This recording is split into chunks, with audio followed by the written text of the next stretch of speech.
Myself and Geo always do a player ratings video after every single Premier League, Conference League, Cup game, Europa League game, whatever. We always do a player ratings video.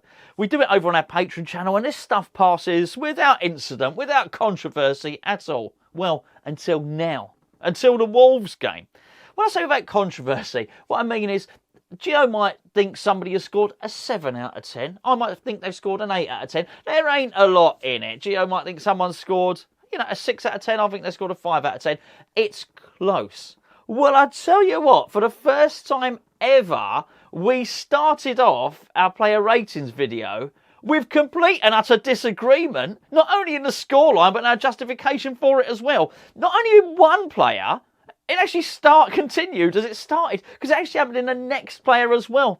It was all out carnage. All right, perhaps not full war, but it was a little bit feisty, and it was there was some differences of opinion. Let's put it that way. We're going to show you that clip right now. It is from our Patreon page, and this is the best time to join Patreon. The link is in the description below. I'm not going to spend an age trying to convince you to join, but it really helps out if you do so. This month alone, there are additional 31 videos available on Patreon, as well as the YouTube stuff that we do, which is, I can't pretend that they're always me and Geo having a row, but there's some really, really good content on there. Anyway, that's enough chit-chat from me. The link to Patreon is below. That's patreon.com/hammerschat.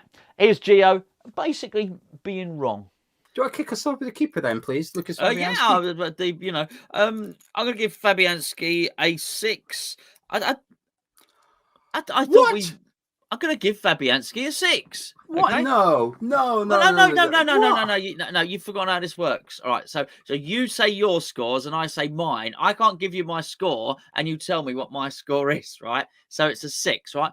I thought Fabianski was largely crap. It was largely untested. Largely untested. I thought it would basically had a lot of Hollywood saves to make. I thought that was going to be down to how everyone else played in front of him.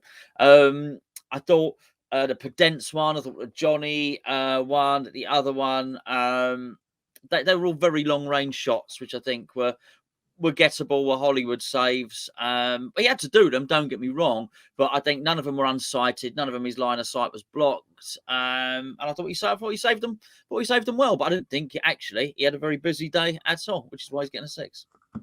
No, I'm giving him a 9. Oh my goodness! No, I'm not going to tell you now. That's your score. A 9. The one thing stopping him getting a 10 is distribution. And when I say distribution, I mean just aiming for Scamacca from a dead ball. Like the amount of times he would go a 60-yard, it was like 10 yards away from Scamacca. And you can see Scamacca waving at Fabianski saying, "I'm over here. Why is the ball landing at Kilman untested?" Scamacca, for every goal kick, Scamacca was putting himself next to Neves. He was staying away from Kilman and putting himself there. It's intelligent striker play. But Fabianski kept booting it towards Kilman. And you can see Scamacca going, why would I go up against a 6-foot-plus centre-back when I could go up against this smaller centre midfielder who's crap in the air and I'm winning everything? So apart from the distribution, his saves were good. I agree. Hollywood-type saves, I expect them to make them. But in the second half, he came for 2 or 3 crosses, got them well. There was one point where I think it was possibly Diego Costa. He came from in behind Costa and slid down and caught the ball in the 18-yarder. Did everything right. Clean sheet yesterday. I thought it was a really strong performance from Fabianski yesterday, actually. We were under the cosh a lot. We let Wolves have the ball, let them have possession. And he was busy. Fabianski, we often say, I'll give him a 6, he didn't have that much to do. Well, actually, yesterday, while the defence blocked a lot, he still had a lot to do because Wolves, it's one of the few teams in the league, they don't mind hitting it from 25 yards. So every time Wolves are knocking it sideways, there's a chance that player that gets it's going to flick in, have a go. And you need your keeper to be alert on those. You see it often in the Premier League where it flies in, and when you watch it back, you think, the keeper could probably do a little bit better there because he's just stopped concentrating for that split second. I thought Fabianski was brilliant yesterday.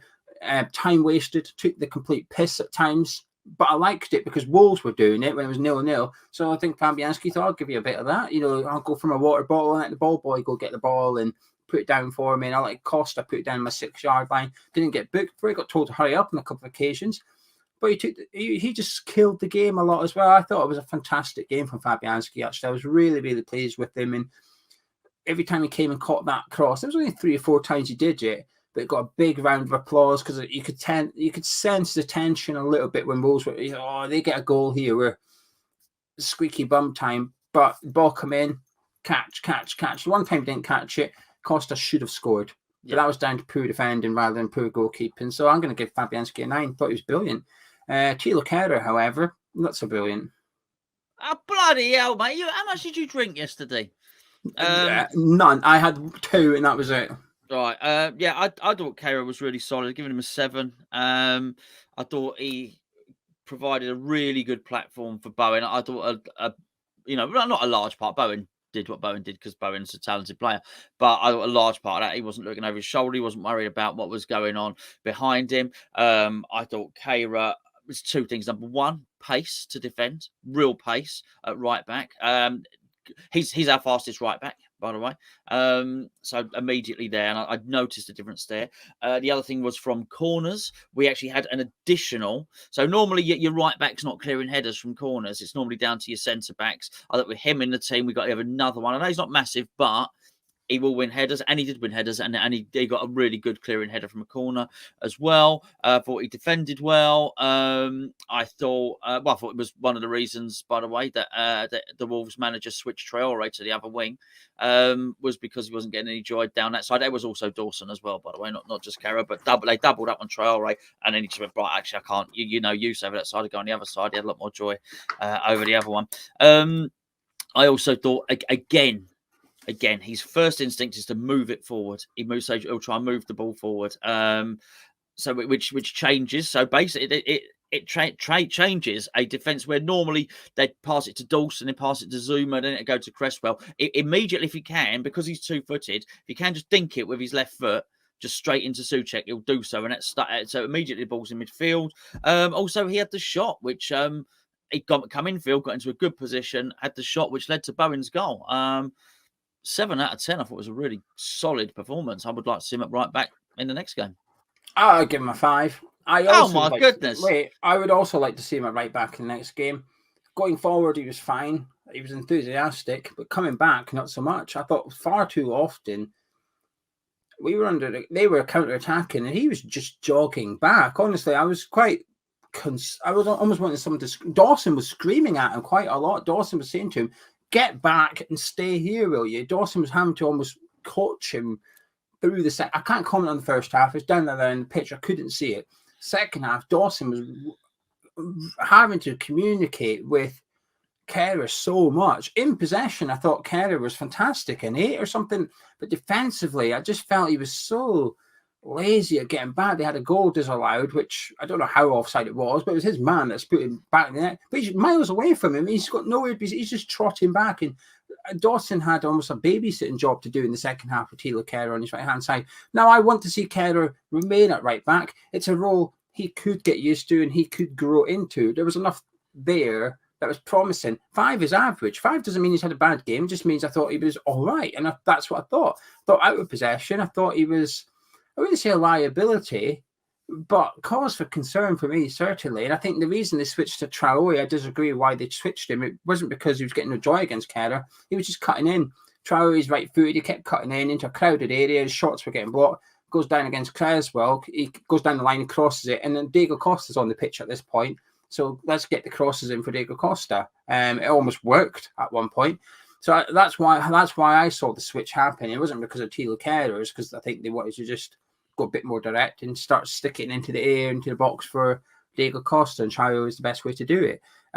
So yeah, I'll give Kehrer a 5. It's fine. I'm not saying he's had a bad game. I just thought defensively he was just lazy. Actually, I think needed a rocket up his arse, and Dawson was giving him a rocket up his arse.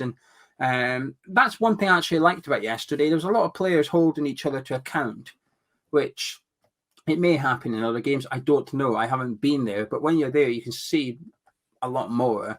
And you can see the way players are communicating with each other and stuff, especially when you're seeing a replay on the telly at home.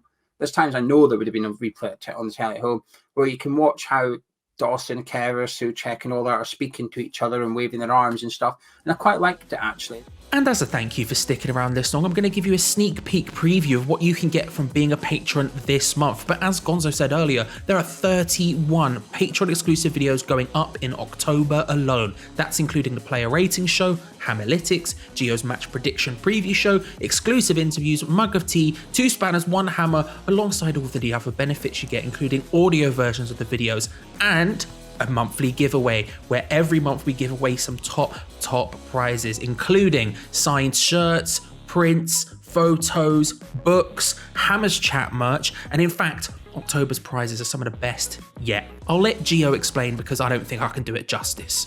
In October's prize draw, if you're watching this, you're a patron, you're automatically entered into the October prize draw, which is massive. We have got, in October, a signed Julian Dix shirt, a signed Jeff Hurst shirt, 1980 FA Cup winning team replica shirt signed by all the players, including Billy Bonds at the bottom there. So there you go, a Hammers Chat t-shirt of your choice, a Hammers Chat mug of your choice, a set of the Hammers Chat beer mats, a Hammers Chat Christmas jumper. There you go, we've got our own Christmas jumper this year, and we'll be giving one away in October. So there you go. Look at that.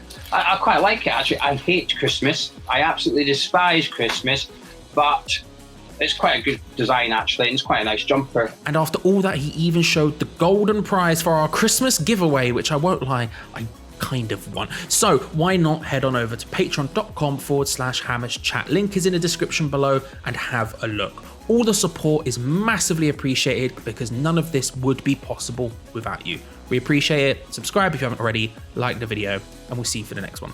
Cheers.